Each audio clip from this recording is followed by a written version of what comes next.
أعوذ بالله من الشيطان الرجيم بسم الله الرحمن الرحيم الحمد لله رب العالمين والصلاة والسلام على سيدنا محمد سيد المرسلين خاتم النبيين وعلى آله وأصحابه أجمعين عباد الله أوصيكم وإياي بتقوى الله وطاعته وأحذركم وإياي عن عصيانه تعالى ومخالفة أمره.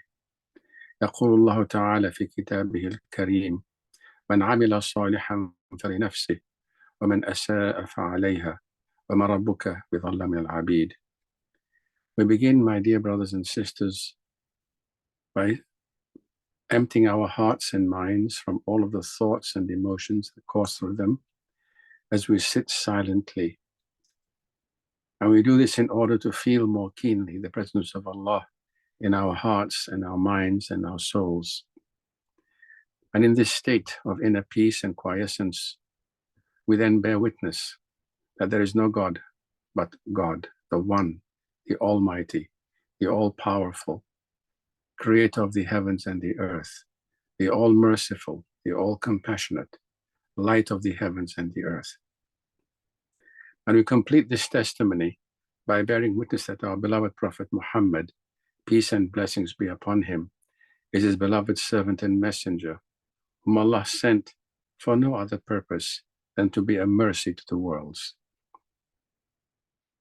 We invoke Allah's salams, His peace, His greetings and blessings upon the soul of this beloved Prophet Muhammad, peace and blessings be upon him, upon the members of his noble family, his noble companions, and those who followed them in faith and in succeeding generations of faith until the end of time, inshallah. Allah has declared in His holy book that whoever of you does good has done so only for his own sake, and whoever of you commits a wrong has only wronged his own soul, for your Lord is not unjust to His servants. Dear brothers and sisters, in our last khutbah of 2 weeks ago, we mentioned that Allah gives us 5 reasons why He created us. First, to be His Khalifas on earth, to be His vice regents. Second, to be His trustees, the recipients of His amana, His trust, a trust given us in order to exhibit His attributes of punisher and forgiver. Third is He created us to worship Him. The fourth is He created us to be tested by Him. And fifth, He created us to know Him. And these 5 reasons actually overlap with each other. They're not completely firewalled from each other. Now, there's an overlap between being tested and to worship Him, or to worship Him and to know Him, etc. But in order to best fulfill these purposes, it helps us to develop a particular attitude and mindset, which is namely to be sensitive in a humble way to the remembrance of God. I was thinking to myself earlier today, we have read these verses of the Quran where Allah tells us, إِنِّي جَعَلْنَا فِي الْأَرْضِ خَلِيفَةً, He announces to the angels, I will place on earth a Khalifa. We have read the verse where Allah says, I have not created jinnkind and mankind except to worship me. We know that He's created us to be tested, and yet we don't seem to think about them very often. So this is why this verse, verse 16 of Surah Hadid, Surah 57, which reads, أَلَمْ يَأْنِ لِلَّذِينَ آمَنُوا أَن تَخْشَعَ قُلُوبُهُمْ لِذِكْرِ اللَّهِ وَمَا نَزَلَ مِنَ الْحَقِّ وَلَا يَكُونُوا كَالَّذِينَ أُوتُوا الْكِتَابَ مِنْ قَبْلُ فَطَالَ عَلَيْهِمُ الْأَمَدَ فَقَسَتْ قُلُوبُهُمْ وَكَثِيرٌ مِنْهُمْ فَاسِقُونَ. Which means, isn't it about time that the hearts of those who believe should be humbled to the remembrance of God and to the truth that has come down, and that they should not be like those who were given the book before time, in earlier time, and time dragged on for them, so that their hearts hardened, and many of them are corrupt. Note, my dear brothers and sisters, that this verse, Allah does not ask the unbelievers, He asks the believers. Alam ya'ni lilladhina amanu. Is it not time for those who have believed that they should humble their hearts to God's remembrance? And I think this relates to the point I was mentioning earlier, that we have all recited these verses, and for some reason, it doesn't seem to have an impact upon us. I mean, if we know that we are God's representatives, should we not act in a manner that is befitting the status and the honor of being Allah's Khalifa on earth? If we are created to worship God, should we not worship Him as best as we possibly can? If we know that God created us to test us, which of us is best in action, should we not be like the assiduous student who prepares all year for the various weekly tests and monthly tests and his final exams, so that we pass the test with flying colors? But how many of us live our lives with such a mindset? That is why this verse is relevant. Is it not time? Isn't it time, about time, that the believers should be humbled to the remembrance of God and to the truth that has come down? In other words, the facts which Allah is telling you about, so that the truth therein would have an impact upon your hearts.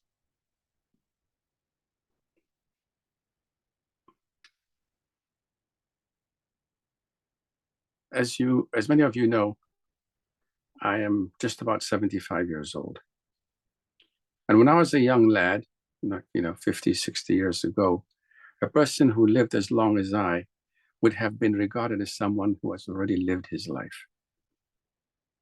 As the life expectancy during my childhood was perhaps about around this age. And over the last few years, I have been increasingly concerned about whether in the remaining years I have of my life, and especially the remaining good years I have of my life, because by good years, I mean years in which my health is still good, because you don't know. I mean, people get dementia as they get older. But in the good years, where I'm conscious and aware of what I'm doing and able to be responsible, how well will I fully fulfill the destiny that I believe Allah has put me on this earth to do? As I thought about it, I intuitively feel that every human being, with extremely rare exception, will be filled with feelings of regret on the day of judgment over what they recognize that they should have done in this life. Because even when we live the life of a believer, we will recognize missed opportunities, times that we wasted in not having done better, for whom among us cannot do better in worshiping our Lord and Creator? Who of us can claim that he or she has worshipped God as best as they possibly can? So we can also glean from this verse of Surah Al-Hadid, isn't it about time that the believers should humble their hearts to Allah's remembrance and to the truth that has come down to them? We should see in this verse a reminder from Allah to us to do better. Allah is telling us, yes, I recognize that you have submitted, that you have become Muslims. I recognize that you have become mu'mins, believers. I recognize that Iman has penetrated into your hearts. But even after all of that, I also recognize that you can definitely do better and much better.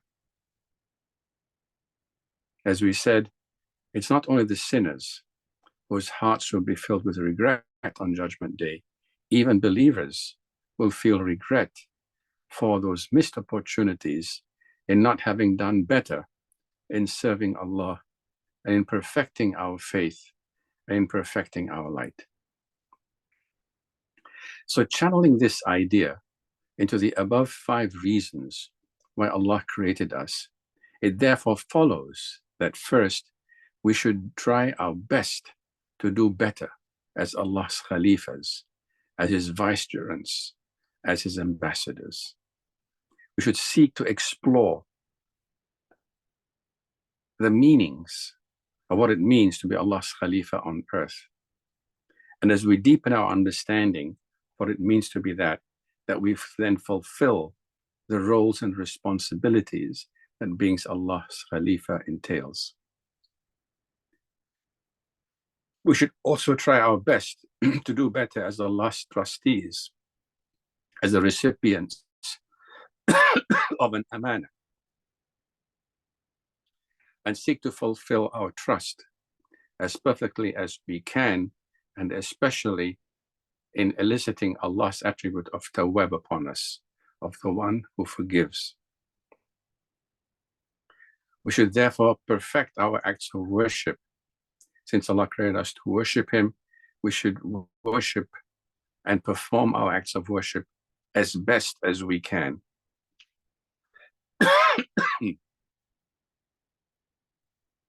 We should also aspire to pass Allah's tests of us with the highest grade that we possibly can achieve. And finally, because Allah created us to know Him, we should know Allah and get to know Allah as best as we possibly can. In a famous hadith, or a well-known hadith, the Prophet urges his followers to take advantage of their health while they have it, because when they fall ill, they will not be able to worship as well. To take advantage of their wealth while they have it, because if they lose it, if the tables turn around them, they'll not be able to give as much in charity when the tides turn against them. To take advantage of their youth while they have it, because as they get older, they may not have the energy or the health and strength to do as well, especially acts of worship that require physical well-being, such as performing Hajj and Umrah, or even fasting, and even performing our prayers. We know many people, as they get older, they can't pray, perform all the movements, and they have to pray on a chair, for example. Therefore, brothers and sisters, one of the important aspects of perfecting our worship is to do our best in the present moment. In other words, not to delay doing our best, not say, you know what, I'll start doing it, tomorrow or next month or next year. Start now. Do not delay doing your best to a future time in the belief that you will be less busy to worship Allah. This is one way in which we can preempt and forestall any feelings of regret that we may have on the Day of Judgment. Personally, I do not believe that we'll be able to completely eliminate such feelings of regret, because as well as we do, we know how difficult it is to perform at peak performance 24/7. So when we think of the very top athletes who are at the very top of their game, like Tiger Woods in golf, or Steph Curry in basketball, or Mohamed Salah and Lionel Messi in soccer, in spite of their talent, they spend an enormous time in training and in practice to achieve that level of excellence in performance. Many of us have read of Malcolm Gladwell's observation that one needs to spend, or rather invest, 10,000 hours in an activity to achieve a level of excellence. But even though spending 10,000 hours may be necessary, it is not sufficient by itself, because without the talent and the quality of training, we cannot achieve that quality of excellence. The same applies to our worship of God. We may spend and invest 10,000 hours of our time in praying, but without proper training and striving and talent, God-given talent to improve or up our game, as we say, we will not be able to achieve the highest ranks among the worshippers. We cannot achieve the rank of a prophet or of a spiritual master without the talent, and especially without Allah's will. But by trying to attain such a rank will help us achieve and get closer to performing our best, to achieving our best possible score and performance, so we reduce our regret on the Day of Judgment. So that when Allah asks the believers, isn't it about time that you believers should humble your hearts to God's remembrance? We say, yes, it is. For it's not only the time that we spend in worshiping Allah, which is of course required, but also the quality of our worship, enhanced by remembering Allah, that makes the difference. And so, brothers and sisters, especially for those of you who are in my age grouping of my generation, it is especially important. It is about time that you humbled our hearts to Allah's remembrance. It is a time that you upped your game to take advantage of the increasingly shrinking finite number of remaining days of our lives. And for those of you who are younger, the Prophet's hadith I quoted above is also true. You should take advantage of your youth before age and its weaknesses fall upon you, or some unexpected illness catch up with you. The Prophet said in another hadith that when one of us gets sick and are unable to perform our acts of worship like when we were healthy, Allah will continue to give us the reward according to what we usually did. So let's say that you regularly perform your 5-time daily prayers piously, and you give a weekly charity, and suddenly you had an accident which put you into a coma for a couple of weeks. During those couple of weeks, Allah will continue to add and credit to your book of good actions your normal performance of prayers and your charity. So you see how Allah, in fact, helps us to maintain and to achieve perfection by complementing what we do when circumstances beyond our control prevent us from continuing to do what we normally do. But it is up to us to up our game, to improve it. For if and when we do so, Allah will help us and will fill in those gaps where due to circumstances we cannot perform. I have often likened improving our worship to strategies in playing a game. To win a game, like football or soccer, it is not only important to have a good offense so you can score, but also have to have a good defense so you can prevent the other side from scoring. For what's the point of putting all the effort into scoring goals if your defense is so poor that you allow the opposite team to score even more goals against you? So being sensitive to the regret that you may feel on Judgment Day can be considered like a kind of defensive strategy, or to shore up our defensive team, to urge us not to lose those opportunities to remember Allah as and when we can.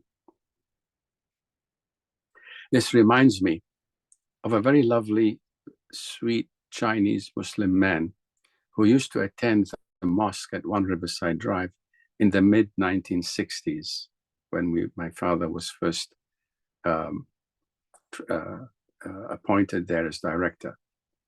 He told me one day that when he stands in line, whether at the bank or in a grocery store, or wherever one stands in line in dealing with the affairs of life, instead of feeling antsy or just being blank, he would utilize what many of us would consider as a dead time to remember Allah. We say, I would just repeat Allah, Allah, Allah, Allah, or La ilaha illallah, La ilaha illallah, using them as fillers to take advantage of these moments to advance his spiritual maqam with his Lord. Now, how many of this, brothers and sisters, think of doing something as simple as this? And how often are we stuck in traffic or whatever it might be, we're standing in line or waiting, and instead of cursing and getting upset and antsy, is a perfect situational example of applying the wisdom of verse 57:16, where in Judgment Day we will feel much happier if we devoted such moments of our daily lives in remembering Allah. أَلَمْ يَأْنِ لِلَّذِينَ آمَنُوا أَن تَخْشَعَ قُلُوبُهُمْ لِذِكْرِ اللَّهِ. Is it not about time for the believers to humble their hearts to the remembrance of Allah? This Chinese Muslim man was humbling his heart to the remembering of Allah, and at every opportunity where he might otherwise just gain nothing or just give himself more stress. Instead of destroying the value of these moments, wallowing in self-pity and anger and frustration, or even a state of blankness, he would use it to take advantage and remember Allah. This, brothers and sisters, is a very easy and simple way, very simple recipe to start taking advantage of the opportunities that life gives us to preempt any amount of regret that we might otherwise feel on the day of judgment, and to transform such dead time into time that is useful and productive for our akhirah. For as the Prophet also told us, when he said, "Shall I tell you something very light on the tongue, but very heavy on the scales of good actions on the day of judgment?" And that is to say, La ilaha illallah. So brothers and sisters, may Allah guide us to what is best and grant us His forgiveness and His paradise. Adu Allah Ta'ala yastajib li wa lakum.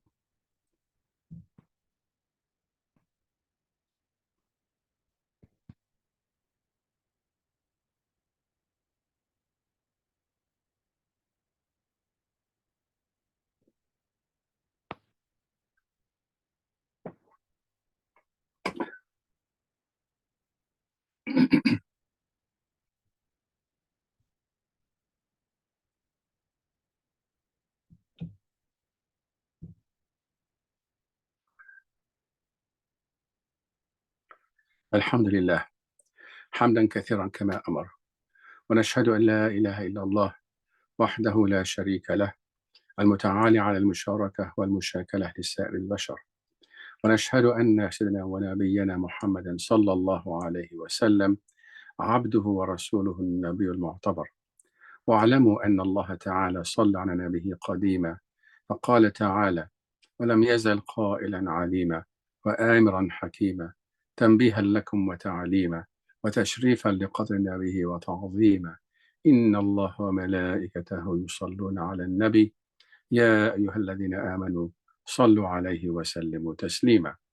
اللهم صل وسلم وبارك على سيدنا محمد وعلى آل سيدنا محمد، كما صليت وسلمت وباركت على سيدنا إبراهيم وعلى آل سيدنا إبراهيم في العالمين إنك حميد مجيد.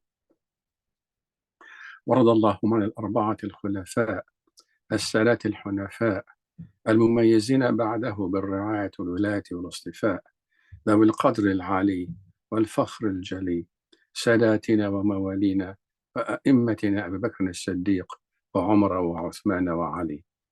ورضى اللهم عن السبطان السعيدين الشهيدان القمرين النيرين السيدان سيد شباب أهل الجنة في الجنة وريحان نبي هذه الأمة، الإمام أبي محمد الحسن والإمام أبي عبد الله الحسين، وعن أمهما فاطمة الزهراء، وعن جدتهما خديجة الكبرى، وعن عائشة أم المؤمنين، وعن بقية أزواج رسول الله أجمعين، وعن التابعين وتابع التابعين وتابعهم بإحسان إلى يوم الدين. اللهم اغفر للمسلمين والمسلمات والمؤمنين والمؤمنات الأحياء منهم والأموات، إنك سميع قريب مجيب الدعوات يا رب العالمين. اللهم وأيد الإسلام وأعلي وانصر كلمة الحق والإيمان. اللهم اجعل خير زماننا آخرة، وخير أعمالنا خواتيمها، وخير أيامنا يوم لقائك، وارفع مقتك وغضبك عنا. اللهم ارفع مقتك وغضبك عنا. اللهم ارفع مقتك وغضبك عنا، ولا تسلط علينا بذنوبنا من لا يخافك فينا ولا يرحمنا يا رب العالمين.